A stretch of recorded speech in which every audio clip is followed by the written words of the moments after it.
Assalamualaikum warahmatullahi wabarakatuh. Saya Imelda Aulia Zahra, kelas FM 18A dengan NIM 18416248201114 akan memberikan laporan awal praktikum KFA modul 1 dan 2. Modul 1. Teknik analisis obat secara kualitatif. Pendahuluan. Teknik analisis atau identifikasi obat secara kualitatif menggunakan reaksi-reaksi kimia dengan memperhatikan reaksi warna yang terjadi dari hasil-hasil uji tersebut. Ada banyak senyawa obat dari masing-masing golongan obat yang diidentifikasi, tetapi dalam praktikum ini hanya dibatasi pada beberapa senyawa obat saja dalam bentuk senyawa tunggal, sehingga tidak dibutuhkan proses pemisahan terlebih dahulu. Proses mengenal sifat-sifat kimia fisika bahan obat disebut dengan identifikasi atau sering juga disebut analisa. Teknik analisis obat adalah suatu kegiatan yang diperlukan untuk melakukan pengujian kualitas bahan obat maupun obat jadi. Teknik analisis obat meliputi analisis kualitatif bahan baku obat dan analisis kuantitatif bahan baku obat maupun sediaan obat dengan kandungan zat aktif tunggal. Selanjutnya adalah teknik analisis obat secara kualitatif didasarkan pada golongan obat menurut jenis senyawa kimia. Ada 3 macam. Satu adalah asam salisilat, kedua acetosal, dan ketiga adalah nipagin. Asam salisilat digunakan sebagai obat luar, acetosal digunakan sebagai obat analgetikum dan antipiretikum, dan nipagin digunakan sebagai zat pengawet. Selanjutnya, metode identifikasi obat secara konvensional dapat dilakukan melalui 3 tahap, yaitu 1. Pendahuluan meliputi penyanderaan, penginderaan, kedua penentuan sifat-sifat fisika seperti kelarutan, ketiga penentuan unsur-unsur obat, keempat pengujian derajat. Dan yang kedua ada macam-macam metode analisa kualitatif. Yang pertama, metode non-konvensional meliputi reaksi mikro dan semi-mikro, reaksi kristal, reaksi warna, dan sublimasi. 2. Metode modern meliputi spektrometri, diantaranya ada UV vis, IR atau sidik jari bilangan gelombang.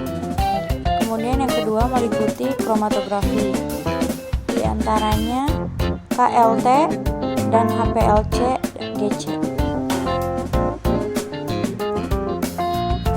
Kemudian penggunaan analisa kualitatif digunakan pada banyak bidang dengan berbagai tujuan, antara lain identifikasi, kontrol, kualitas, investigasi, penelitian. Kemudian modul 2, reaksi penggolongan. Reaksi penggolongan bertujuan untuk memeriksa adanya fungsi serta membedakan golongan dari senyawa yang dianalisa.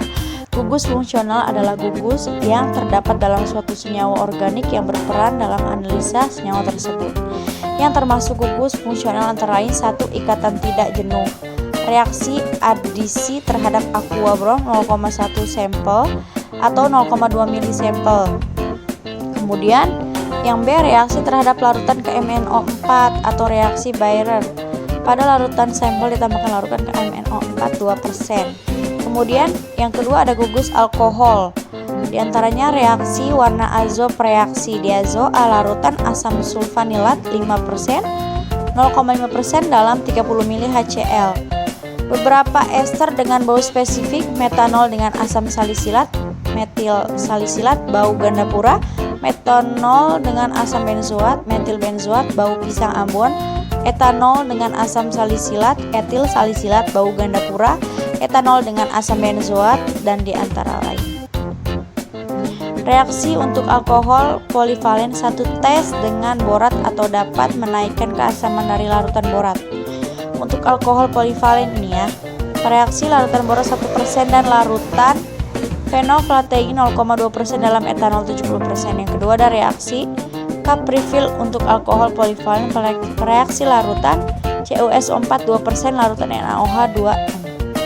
Kemudian yang ketiga ada gugus fenol, reaksi warna azop, reaksi diazoal, larutan asam sulfanat 0,5% dalam HCl 2%, dan lain sebagainya. Dan keempat ada gugus karbonil dalam 2 mili HCl pekat, encerkan dengan 200 mili air dan ke dalam dilarutkan 2 gram NaHSO3 dan lain sebagainya.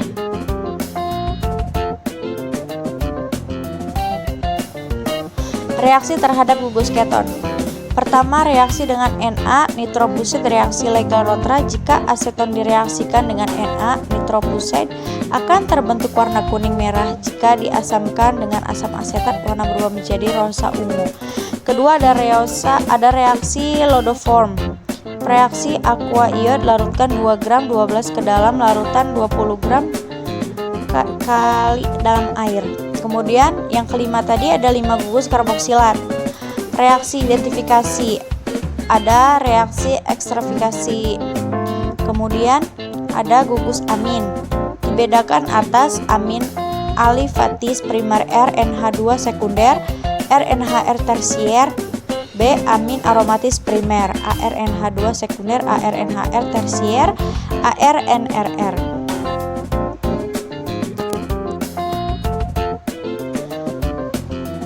Kemudian ada reaksi umum. Ini adalah gambarnya. Yang pertama adalah jika dipanaskan dengan NaOH akan melepaskan gas NH3 yang dapat dites dengan lakmus merah basah menjadi biru. Yang kedua, reaksi dengan PDABHCl. Kemudian yang ketiga, reaksi dengan batang korek api. Keempat, reaksi indofenol, reaksi CuSO4, gugus nitro. Kelima, gugus sulfon dan sulfonat, gugus guardian. Thanks for watching. Don't forget to like, comment, and subscribe. Terima kasih semuanya telah menonton. Semoga bermanfaat semua. Wassalamualaikum warahmatullahi wabarakatuh.